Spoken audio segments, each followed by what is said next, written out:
Hello, good morning students. मैं किरण, सूरज school Rewari, विषय हिंदी, कक्षा 10वीं।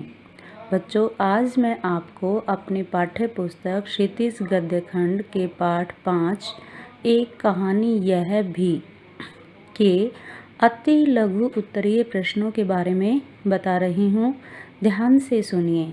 पहला प्रश्न इसका है बच्चों, एक कहानी यह भी पाठ की लेखिका का नाम क्या है?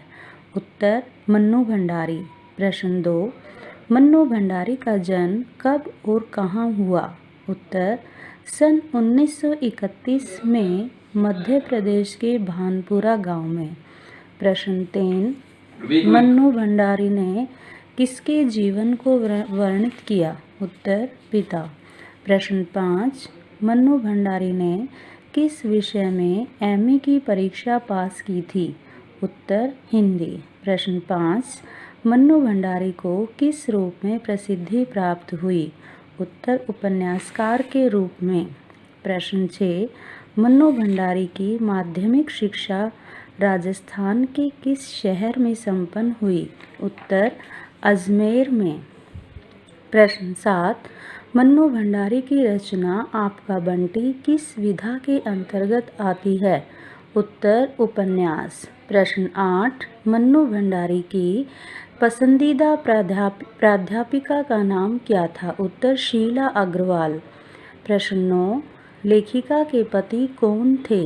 उत्तर राजेंद्र। प्रश्न 10, लेखिका ने 10वीं कक्षा कब पास की? उत्तर सन 1945 में। प्रश्न 11 है, अजमेर से पहले लेखिका के पिताजी कहाँ रहते थे? उत्तर इंदौर में। प्रश्न 12 है, लेखिका के पिताजी इंदौर से अजमेर क्यों आए? उत्तर आर्थिक झटका लगने के कारण। प्रश्न 13 है, लेखिका के पिता का शब्दकोश क्या था? उत्तर विषयवार।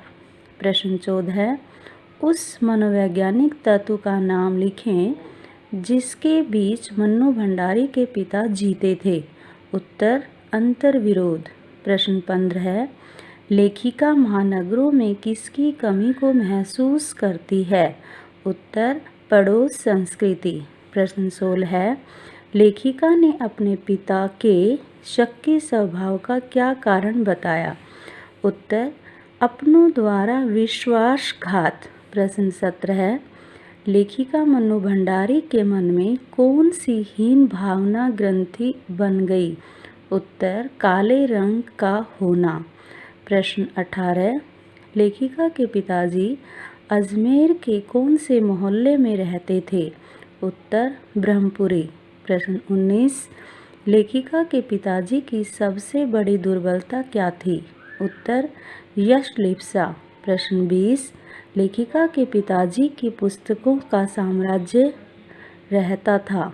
उत्तर अव्यवस्थित। तो इस तरह से बच्चों हमने कुछ प्रश्न किए हैं जिनके उत्तर अत्यंत लघु हैं, तो आप इनको ध्यान से सुनिए, आपको ये अच्छी तरह से याद हो जाएंगे और इनको बार बार सुनोगे तो और अच्छी तरह से याद कर पाओगे। आप इनको अपनी नोटबुक में भी लिख सकते हैं ताकि आप बार बार इनको पढ़ सकें। Good bye.